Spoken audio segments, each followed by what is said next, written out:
भोजनाग्रे सदा अपथ्यम लवणाद्रक भक्षणम अग्निसंदीपनम रुच्यम जिह्वा कंठ विशोधनम। इसका अर्थ यह है कि आप कोई भी भोजन शुरू करने से पहले ताजे अदरक को सेंधा नमक पाउडर के साथ खाना चाहिए। यह आपके पाचन को बढ़ावा देने में मदद करेगा, आपके गले और जीभ को साफ करेगा और आपकी स्वाद कलियों को भी सक्रिय करेगा। हरिओम।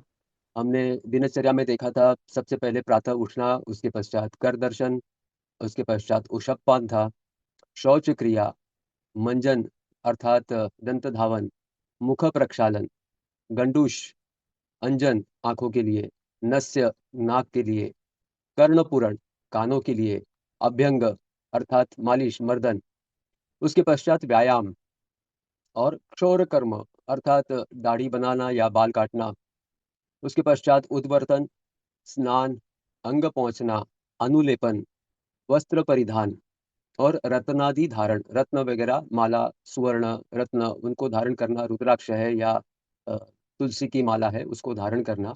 यहाँ तक हमने गत सत्र में देखा था। हम यहाँ से आगे का अभी आरंभ करते हैं।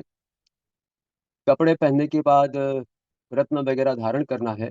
उसके पश्चात लिखा है केश प्रसाधन, यानी बालों को अच्छे से संवारना, उसमें तेल भी लगाना और उसको सुंदरता, अधिक वृद्धि हो सुंदरता में, वैसे उसको संवारना है। वो जैसे तैसे नहीं रखने हैं, उसे भी सुंदर दिखना चाहिए, ऐसे ही बालों को संवारना होता है। और उसके साथ ही शरीर पर सुगंधी द्रव्य भी डालना, ऐसा भी आयुर्वेद में दिखा है। अपने दिनचर्या के लिए सुगंधी द्रव्य भी, उसका भी उपयोग हमें करना होता है। इतना करने के बाद हम सूर्योदय तक पहुंच जाते हैं, यानी हम 1.5 घंटे पहले उठे हैं, तो इतना सब कुछ जो हमने अभी तक देखा है वो 1.5 घंटे में कर लेना है। इस समय पर अभी केश प्रसादन हो गया है, तो अभी सूर्योदय का समय हो गया है। तो उस समय पर अग्निहोत्र करना भी अपनी दिनचर्या का एक भाग है। यह अग्निहोत्र के विषय में अलग से एक बहुत बड़ा सत्र हो सकता है, लेकिन संक्षिप्त में आपको जानकारी दे दूं तो ये जो अग्निहोत्र होता है उसे करने के लिए केवल 10 से 12 मिनट का समय पर्याप्त होता है। बहुत बड़ा आवश्यक नहीं है समय। केवल 2 समिधाएँ देनी होती हैं और उसके लिए, इस अग्निहोत्र करने के लिए बहुत बड़ी सामग्री की भी आवश्यकता नहीं होती है। गौ माता के गोबर के कंडे, गौ माता का घी और अक्षत, अक्षत अर्थात जिसका क्षति नहीं हुई हो ऐसे चावल, जिनको पॉलिश नहीं किया है, जो टुकड़े नहीं हैं, अखंड है, अक्षत है, वैसे चावल, इतनी ही चीज़ें पर्याप्त होती हैं। इससे अधिक कोई चीज़ आवश्यक नहीं है। परंतु यह अग्निहोत्र बहुत बड़ी काम की चीज़ है। बहुत लंबा विषय हो सकता है अग्निहोत्र के विषय में पूरी जानकारी देनी है तो। अगर आपको चाहिए तो आप समूह पर डाल दीजिएगा, तो अलग से अग्निहोत्र का हम सत्र लेंगे। लेकिन अग्निहोत्र करने के लिए कहा है कि दिन में 2 बार अग्निहोत्र करना होता है। एक तो सूर्योदय के समय और दूसरा सूर्यास्त के समय। सूर्योदय का जो भी समय होता है, घंटे, मिनट और सेकंड्स, सेकंड तक के समय को यहाँ देखा जाता है। प्रत्यक्ष जो सूर्योदय का समय है, उसी समय पर पहली आहुति उस अग्नि में पड़नी चाहिए और उसके बाद मंत्र उच्चारण के साथ ही पड़नी चाहिए और उसके बाद तुरंत ही दूसरी आहुति भी उसके अग्नि में पड़नी चाहिए। ऐसी ही क्रिया संध्या काल में सूर्यास्त के समय ही करनी होती है। यानी अग्निहोत्र 2 बार कहा है आयुर्वेद में, कि सूर्योदय के समय और सूर्यास्त के समय। अपने ऋषि मुनि कोई उनको और कुछ काम नहीं था इसलिए ये सब उन्होंने बताया, ऐसा नहीं है। इसके पीछे बहुत बड़ा विज्ञान है। हम कभी सत्र लेंगे तो उसमें अग्निहोत्र के विषय में हम विस्तृत बात करेंगे, लेकिन एक ही पहलू आपको मैं बता देता हूँ कि आज के साइंस ने यह सिद्ध किया है कि वातावरण में बहुत छोटे-छोटे जीवाणु होते हैं, जिसे हम अपनी खुली आँखों से देख नहीं सकते हैं। कितने छोटे होते हैं, तो ऐसा कहा जाता है कि सुई की नोक पर 1 लाख कीटाणु रह सकते हैं, इतने छोटे होते हैं, इतने सूक्ष्म होते हैं। कुछ जीवाणु जो होते हैं वो मनुष्य के लिए उपयोगी होते हैं और कई सारे होते हैं जो मनुष्य के लिए हानिकारक भी होते हैं। दिन के समय में सूर्य की रोशनी के कारण उनकी बढ़ोतरी थम जाती है, रुक जाती है, वो अधिक नहीं बढ़ते हैं। और रात्रि के समय में सारे वृक्ष जो हैं वो ऑक्सीजन लेकर कार्बन डाइऑक्साइड छोड़ते हैं, जिसके कारण रात्रि के समय भी उनकी वृद्धि सीमित रहती है, अधिक समय वो नहीं जीवित रह पाते हैं। परंतु पूरे दिन भर में 24 घंटे में 2 समय ऐसे होते हैं कि जिस समय पर इनकी वृद्धि और उनकी बढ़ोतरी काफ़ी अधिक मात्रा में होने की संभावना होती है, वो है सूर्योदय का समय और सूर्यास्त का समय। क्योंकि सूर्योदय के समय पे रात्रि नहीं है, जिसके कारण वृक्ष जो है वो ऑक्सीजन खींच नहीं रहे हैं और कार्बन डाइऑक्साइड छोड़ नहीं रहे हैं। और सूर्योदय अभी होने होने वाला है, तो उस समय पे धूप भी नहीं होती है। इसलिए ये जो संधि काल होता है सूर्योदय और सूर्यास्त के समय का, उस समय पर इनकी बढ़ने की संभावनाएँ बहुत ही अधिक होती हैं और वो बढ़ते हैं। आगे आएगा कि संध्या काल में क्या नहीं करना है, वो दिनचर्या के भाग में मैं बताऊँगा ही। परंतु उस समय पर इनकी कीटाणुओं की संख्या अधिक मात्रा में बढ़ने की संभावना होती है, तो वो ना बढ़े, इसके लिए ये अग्निहोत्र बताया गया है। कई सारे परिवारों को ध्यान होगा कि सुबह प्रातः काल और संध्या काल जहाँ हम पानी का मटका रखते हैं पीने का, वहाँ पर एक ज्योत जलाने के लिए कहा जाता है, दीपक जलाया जाता है। वो भी सुबह सूर्योदय के समय पर और सूर्यास्त के समय पर। क्योंकि जहाँ पानी का संग्रह होता है, वहाँ पर इन कीटाणुओं की बढ़ने की संभावना सबसे अधिक होती है, तो वहाँ पर उनको नियंत्रण करने के लिए यह देसी गौ माता के घी का दीपक अगर जलाते हैं, तो हम उन कीटाणुओं से बच सकते हैं। उसी तरह ये अग्निहोत्र करने से भी बहुत सारे लाभ हैं, जिसमें से एक लाभ यह है कि जो मनुष्य के लिए हानिकारक जितने भी जीवाणु हैं, उनसे हम अपने घर को, परिवार को बचा सकते हैं। अलग से सत्र लेंगे तब अग्निहोत्र का और विस्तृत जानकारी हमें मिलेगी। अग्निहोत्र के बाद कहा है कि धूपन, धूपन अर्थात वैसे जैसे अग्निहोत्र होता है, वैसे ही धूप होता है। इसमें लोबान और कई सारी औषधियाँ भी उसकी आहुति पड़ती है, जो हमारे शरीर के लिए आवश्यक होता है। ये धुआँ जो है वो पूरे शरीर को लेना होता है, धूप धूप का जो धुआँ होता है।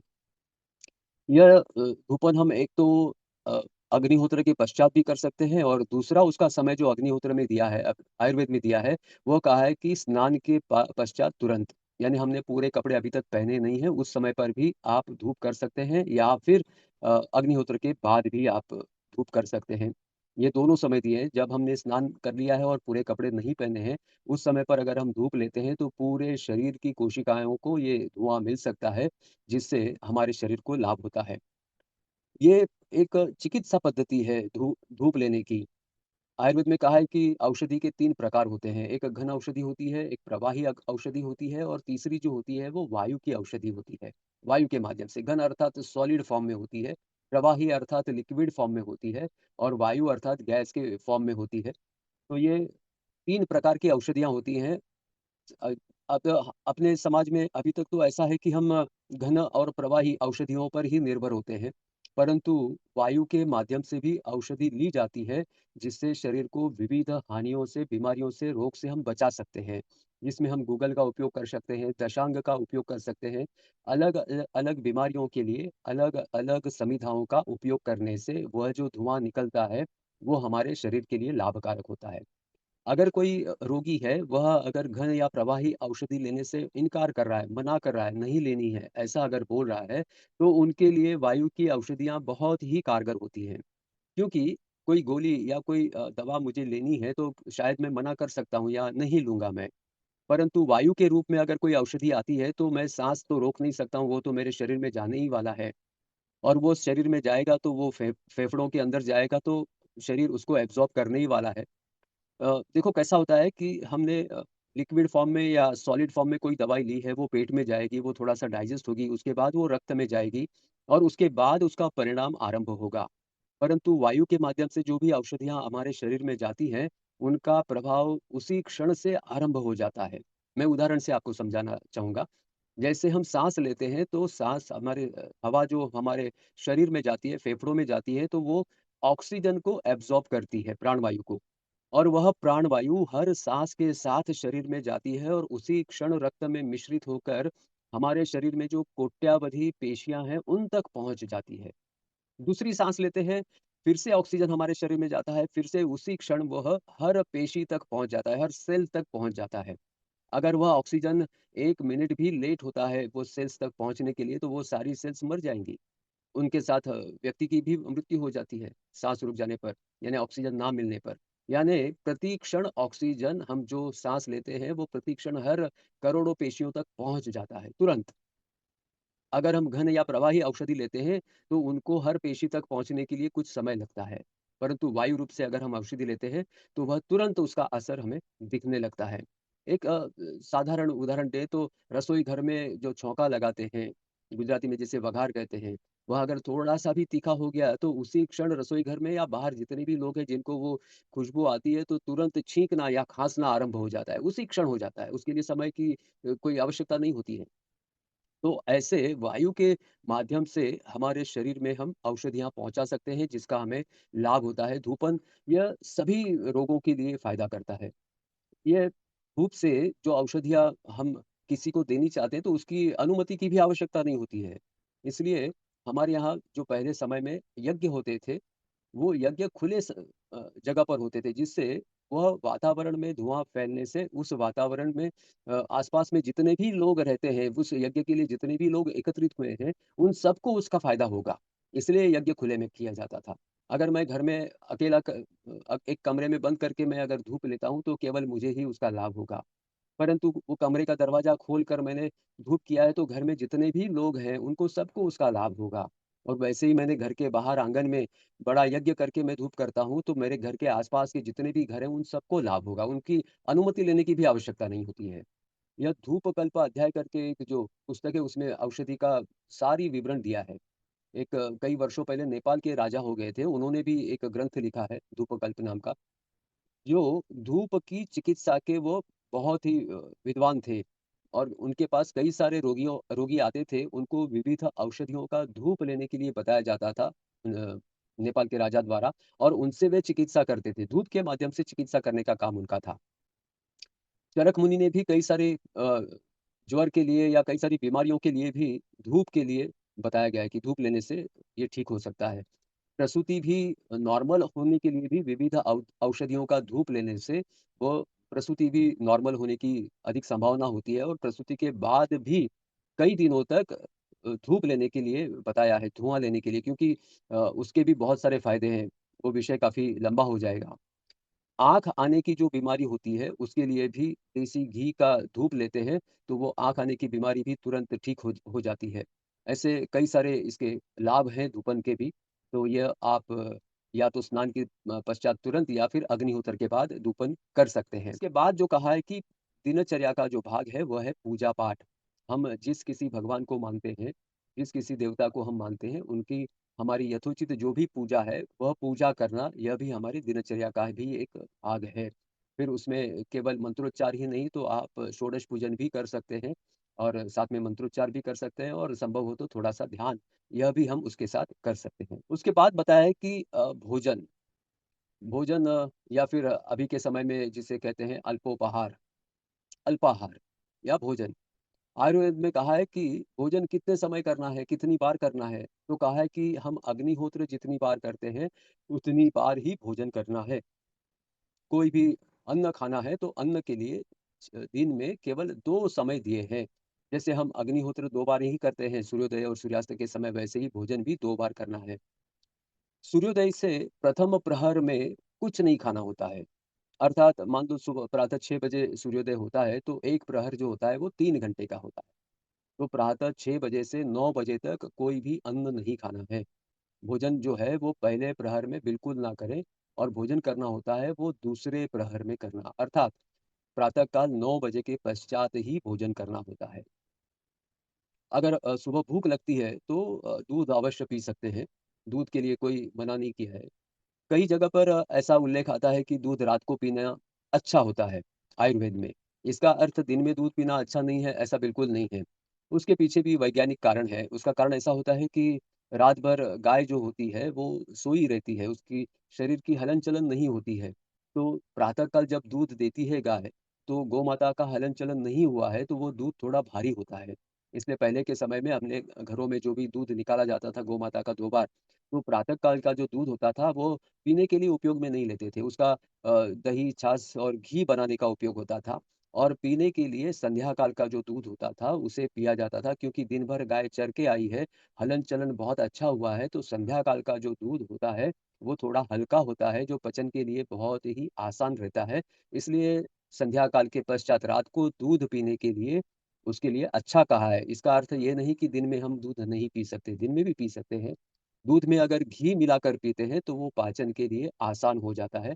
ऐसे प्रातः काल भोजन के पहले अगर भूख लगी है तो हम दूध गौ माता का दूध अवश्य पी सकते हैं। हम इसके लिए भैंस का या जर्सी का दूध नहीं है। वह आयुर्वेद में कहा है कि भैंस का दूध किसके लिए अच्छा है, तो जिन्हें बॉडी बिल्डिंग करनी है, जिन्हें कुश्ती लड़नी है, अर्थात जिनको कंधों से नीचे बलवान होना है, उनके लिए भैंस का दूध बहुत अच्छा है।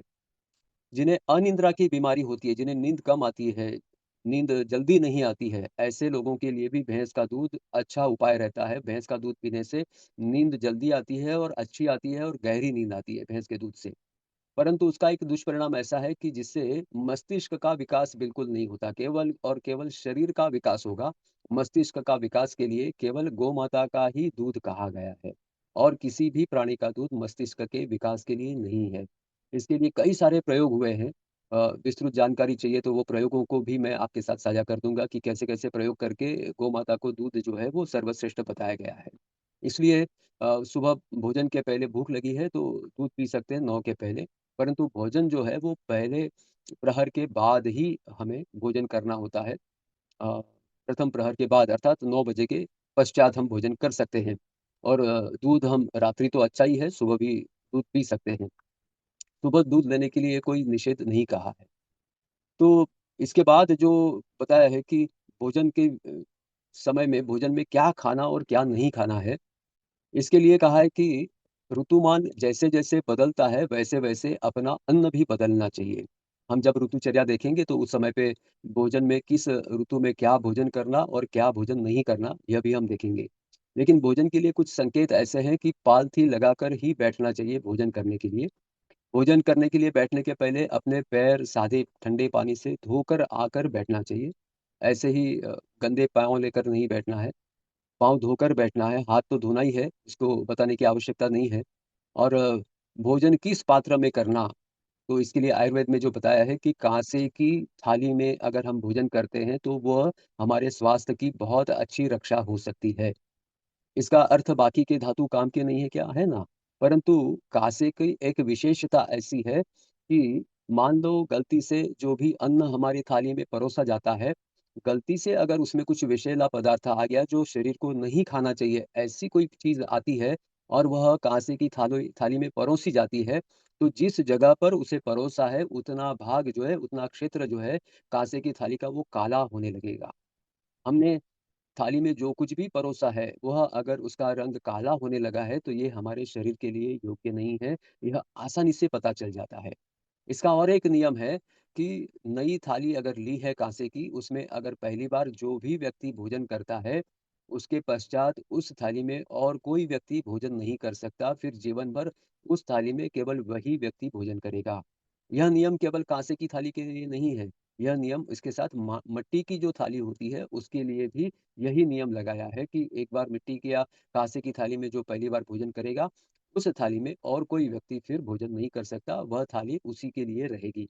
इसलिए परिवार में अगर कई सारे सदस्य हैं, तो सबके लिए अलग-अलग आकार की या फिर अलग-अलग डिज़ाइन की थाली लेते हैं, तो वो पहचानना आसान हो जाता है कि यह थाली किसकी है और दूसरी किसकी है। तो इसलिए भोजन के लिए बैठते समय पालथी लगाकर हाथ-पैर धोकर बैठना है और संभव हो तो काँसे की थाली में भोजन करना है। इसके बाद कहा है कि पाद और शिरस्त्राण धारण करना, अर्थात हमें बाहर जाना है, तो बाहर जाने के पहले हमारे पैरों में कुछ न कुछ होना चाहिए। उसके साथ सर पर भी कुछ न कुछ ढकने के लिए हमें धारण करना है। सर खुला रखकर कभी भी घर के बाहर ना निकलें। सर को हमेशा ढका हुआ होना चाहिए। घर के बाहर कदम रखते हैं तो उसके पहले सर को ढककर ही निकलना है। अभी वो प्रथा नहीं रही, परंतु हम भारत की बात करते हैं तो जितने भी प्रांत हैं, जितने भी प्रदेश हैं, हर प्रांत की सर पर पगड़ी बाँधने की अलग-अलग स्टाइल होती थी, अलग-अलग उनकी पद्धति होती थी। परंतु हर प्रांत में सभी लोग अपने घर से बाहर कदम रखने के पहले सर पर वो पगड़ी या फेटा या जो कुछ भी कपड़ा है, उसे बाँध कर ही बाहर निकलते थे। अब वह प्रथा रही नहीं। उसके बाद टोपी ने जगह ले ली, टोपी पहनकर निकलने लगे। लेकिन अब तो वो सर खुला रख के ही बाहर निकलते हैं लोग, सर पे बाँधना तो अभी भूल ही जैसा गए हैं। करीब आज से 30-35 वर्षों पहले तक ऐसी प्रथा थी कि सर खुला रखकर कोई गाँव में प्रवेश करता है व्यक्ति, तो ऐसे माना जाता था कि सर खुला रखकर कोई व्यक्ति गाँव में आता है, तो वो किसी न किसी के मृत्यु के समाचार लेकर आया है, ऐसा माना जाता था, ऐसी प्रथा थी। वो बाहर से कोई व्यक्ति आया है अपने गाँव में और सर खुला है, तो जिस किसी घर में वो जाता है, तो आस-पास के घर वाले समझ जाते थे कि इनके रिश्ते में किसी न किसी का मृत्यु हुआ है, इसलिए वो समाचार देने आया है। परंतु आज तो सभी लोग खुले माथे से ही सबके घर में जाते रहते हैं, अब वो प्रथा रही नहीं, लेकिन पहले यह प्रथा होती थी। हम बात करते हैं कि पैरों में क्या धारण करें, तो जितना हमें संभव हो सके उतना हम प्लास्टिक या रबड़ के जूतों का उपयोग कम करें या ना करें। कैनवास या चमड़े के जूतों का अगर हम उपयोग करते हैं, तो वो हमारे स्वास्थ्य के लिए बहुत ही उपयोगी होते हैं। कई सारी बीमारियों को हमें वो बचाते हैं। प्लास्टिक या रबड़ के जो जूते होते हैं, वो हमारे आँखों पर प्रभाव अधिक डालते हैं। आँखों की रोशनी तेज जो है, उसे कम करने का काम जो है, ये प्लास्टिक या रबड़ के जूते होते हैं। और अगर हम नंगे पाँव चलते हैं तो ये तो बहुत ही अच्छा है, परंतु सीमेंट या डामर के रास्तों पर कभी भी नंगे पैर नहीं चलना है, जिससे हमारी आँखें कमज़ोर होने की संभावना अधिक होती है और ख़ास करके धूप हो, तो धूप में तो नंगे पाँव सीमेंट या डामर पे कभी ना चलें। मिट्टी है तो चल सकता है, मिट्टी में तो पैर रखकर हमें दिन में कम से कम 20 मिनट तो रहना चाहिए, जिससे हमारा शरीर की जो घड़ी है, वो पृथ्वी की घड़ी के साथ मैच हो जाए। इसलिए कई सारी बीमारियों के लिए ऐसा आयुर्वेद में बताया है कि अपने पैर के तलवे खुले रखकर मिट्टी में चलना या बैठना या खड़े रहना, जिससे हमारे तलवों का सीधा संबंध पृथ्वी के साथ जुड़ जाए, जिससे कई सारी बीमारियां भी ठीक होती हैं। यह भी एक दिनचर्या का भाग हो सकता है। अभी समय केवल 2 मिनट बचे हैं। गत सप्ताह में किसी एक सहपाठी की एक सुझाव आया था कि सत्र के बाद 10 मिनट एक समय रखें जिसके लिए कुछ जिज्ञासा है, किसी के मन में कुछ आशंका है, तो वे पूछ सकते हैं आज जो भी या फिर हम ऐसा कहेंगे कि ये दिनचर्या का जो सत्र स शुरू से आरंभ हुआ है, इसमें अगर किसी को और अधिक जानकारी चाहिए, तो उसके लिए हम 10 मिनट का समय रखते हैं। तो अभी अगर कुछ पूछना है तो पूछ सकते हैं क्योंकि अभी तक हम घर के अंदर हैं, घर के बाहर की जो दिनचर्या है वो फिर विषय लंबा हो जाएगा और वह 2 मिनट में समाप्त भी नहीं होगा।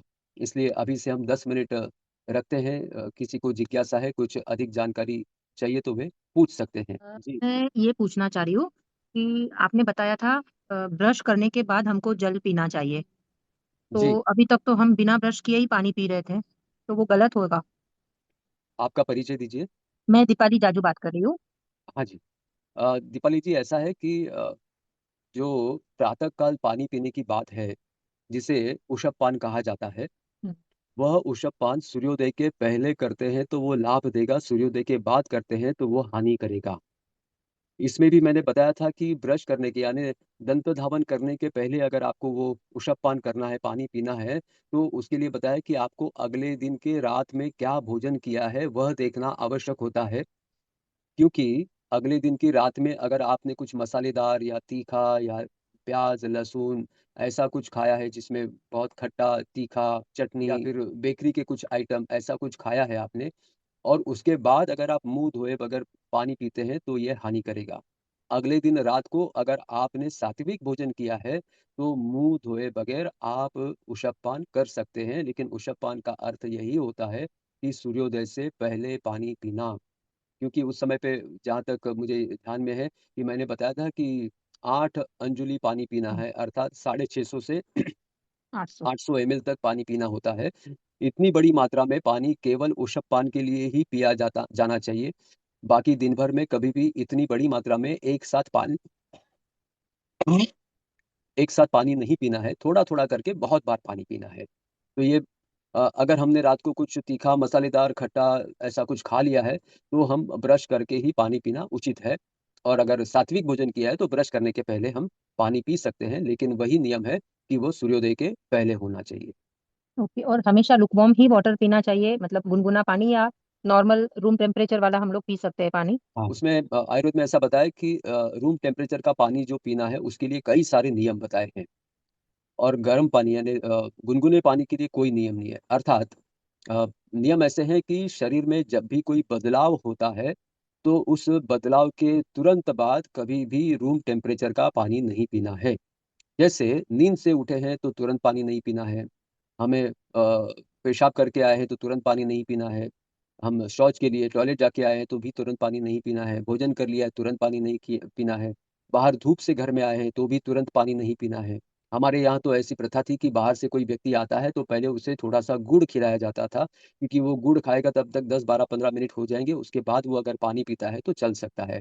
तो वो समय थोड़ा-सा पानी पीने का समय बढ़ाने के लिए गुड़ खिलाया जाता था। वैसे हम प्रातः काल उठने के बाद तुरंत पानी हम नहीं पी सकते हैं। उसके लिए जो समय बताया है 1 घटिका अर्थात 24 मिनट का समय बताया है कि 24 मिनट के बाद हम रूम टेम्परेचर का पानी पी सकते हैं। लेकिन गुनगुने पानी के लिए कोई नियम नहीं है। जैसे आप उठने के बाद तुरंत गुनगुना पानी पी सकते हैं। आप पेशाब करके आए हैं, तुरंत गुनगुना पानी पी सकते हैं। टॉयलेट के बाद, नहाने के बाद, भोजन के बाद, बाहर से आने के बाद भी तुरंत आप गुनगुना पानी पी सकते हैं। लेकिन गुनगुने पानी की का भी एक नियम है, वो भी मैं बता दूँ कि पानी पीने के लिए गर्म करना है तो उसे उबालने की आवश्यकता नहीं है। वो गुनगुना है तब तक भी ठीक है। परंतु उसे गर्म करते समय मान लो वो अधिक गर्म हो गया जो हम आसानी से पी नहीं सकते हैं, तो ऐसे पानी में पीने लायक करने के लिए सादा पानी कभी भी मिलाना नहीं चाहिए। हम थोड़ी प्रतीक्षा कर लें कि वो पानी पीने जैसा हो जाए या फिर बहुत अधिक हमें घाई है तो दूसरा पानी गुनगुना करके पी लें या फिर उसको थाली में डालकर पी लें। लेकिन उसमें दूसरे अलग टेम्परेचर का पानी मिलाना नहीं है। ठीक है? यस, ठीक है, okay, thank you so much. Uma ji अगर आप हैं तो शांति मंत्र ले लीजिए। जी, हरि ओम। हरि ओम। ओम पूर्णमद पूर्णमिदं पूर्णात् पूर्णमुदच्यते पूर्णस्य पूर्णमादाय पूर्णमेवावशिष्यते। ओम शांति शांति शांति। हरि ओम। धन्यवाद।